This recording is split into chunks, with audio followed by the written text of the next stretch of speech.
'Twas the night before Christmas, when all through the house not a creature was stirring, not even a David Aston.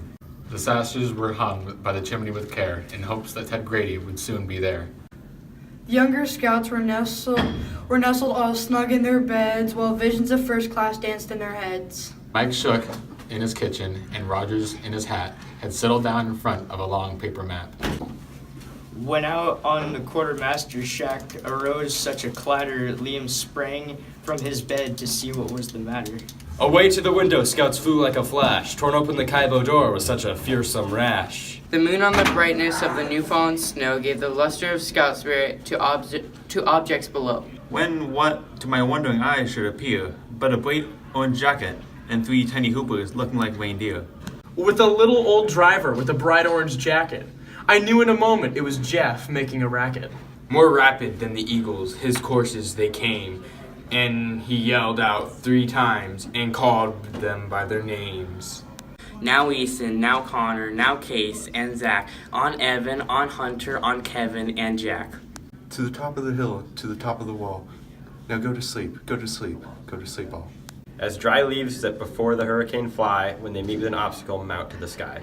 So up to the campground the faster they grew, with a tan scout shirt and merit badges too.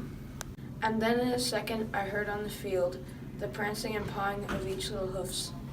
As I drew in my hand and was turning around, down the chimney Saint Shook came with a bound. He was dressed all in camo, from his head to his foot, and his clothes were all tarnished with ashes and soot.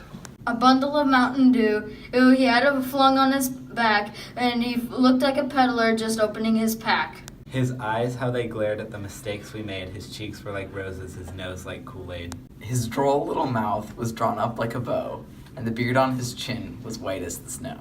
The grimace shone through his teeth, and the smoke of all the scouts cooking circled his head like a wreath. Yeah, a broad face, a little round belly that shook it when he laughed like a bowl full of jelly. He was chubby and plump, a right jolly old elf, and I laughed when I saw him in spite of myself. A wink of his eye and a flip of his spatula soon gave me to know I had nothing to dread. He spoke not a word, but went straight to his work. He turned on the stove, then turned with a jerk. And laying his finger aside of his pudding and giving a nod, he finished his cooking. He sprang from his truck to Teddy gave a honk, and away they both flew like a rumble of a conch.